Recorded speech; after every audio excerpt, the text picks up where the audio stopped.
Hello there, and welcome to a revision tutorial on the British sector of the Western Front. And our topic in this presentation is going to be illnesses in the trenches. So we'll have a look at three common illness types in the trenches. We'll look firstly at trench fever, then we'll look at trench foot, and then lastly we'll have a look at shell shock.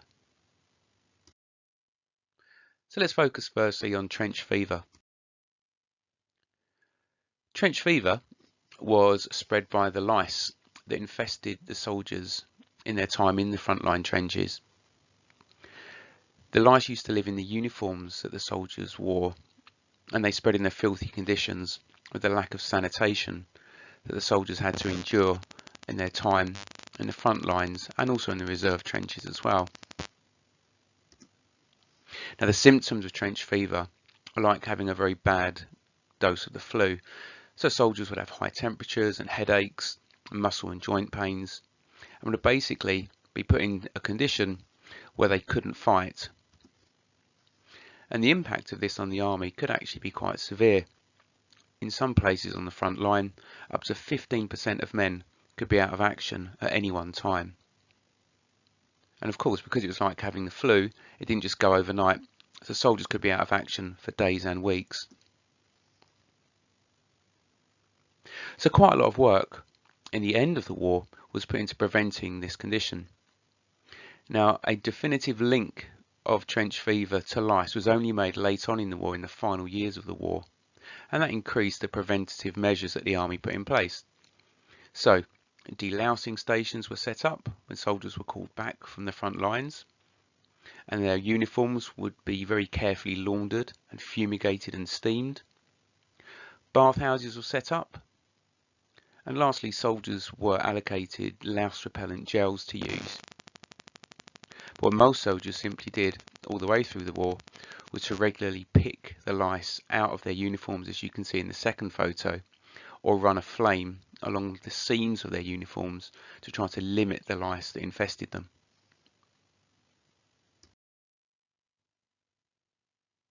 So secondly, let's have a look at trench foot. Now the cause of this condition were the waterlogged conditions of the trenches, where soldiers' feet, because they were constantly wet and damp, would swell up in the muddy conditions in the waterlogged trenches. So feet would swell and they'd be swollen, and this condition would get steadily worse, and it could get worse quite quickly because soldiers would be wearing tight boots they were often reluctant to take off, and in really bad cases of trench foot, the condition could develop into gangrene, which could cost soldiers their toes, and even in really severe cases, amputations of the entire foot. And trench foot, while not being completely seasonal, was much worse in winter. And in the worst cases of trench foot, of course, soldiers would end up in hospital. So this was a serious condition, and the army put a lot of work into preventing trench foot. As the war went forward, from 1916 onwards, rubber waders were introduced to try to help the soldiers to keep their feet dry. There are regular foot inspections, as you can see in the second photo, carried out by officers, but also soldiers would be buddied up and would check each other's feet on a daily basis. And they were issued with whale oil to try to stop their feet from getting damp in the first place, increased supply of socks, and lastly, when the war became more static, mechanical pumps were distributed at various points of the trenches in the worst places to try to extract the water to try to keep the trench conditions as dry as possible. We could mention duckboards, but really they were ineffective. Part of the reason that the soldiers got in such a bad condition with their feet was because the duckboard simply rotted or the mud just simply flooded over them. Okay, thirdly, let's have a look at shell shock. Now shell shock, or not yet diagnosed nervous, as it was sometimes referred to in army medical records, was a psychological condition as soldiers wilted under the terrible strain of the First World War, the things that they saw and the things that they were expected to do. So the symptoms or similar to a nervous breakdown. But there would also be a whole range of physical reactions too. Now this could be a whole range of things. It could be shaking uncontrollably. It could be paralysis, not being able to move. It could be staring into the distance. There's a whole number of things. It could affect the way that soldiers walked. It manifested itself differently in different cases. Now over the course of the war, the British Army recorded over 80,000 cases of shell shock.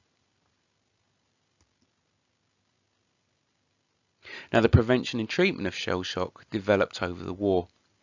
At the start of the war, it was seen as a weakness, and so soldiers would be shamed, they'd be publicly disciplined, and an example would be made of them. The army was worried that there would be an epidemic of shell shock, that it would somehow spread and affect morale in that way. And early treatments, when they did happen, were quite intrusive. So for example, electric shock therapy took place. But as the war developed, we had more rehabilitative treatments introduced. So soldiers would be given a period of rest. Some soldiers would receive specialist treatments in specialist units within hospitals, and they'd also receive psychiatric care. But there's real development on this over the course of the war. Let's have a look at how we could use this information then. Now this might well be of use in a key features question. You can see an example of a previous key features question where students were asked to describe two features of blood transfusions on the Western Front during the First World War. And so what might be possible is for us to be asked to apply our knowledge on illnesses to some key features, and you can see two examples there. So we would do well to prepare for a general question about avoiding ill health, or maybe even describing how prevention and treatment of specific illnesses took place. You might want to go further now and attempt either or both of those possibilities questions that you might give a go to.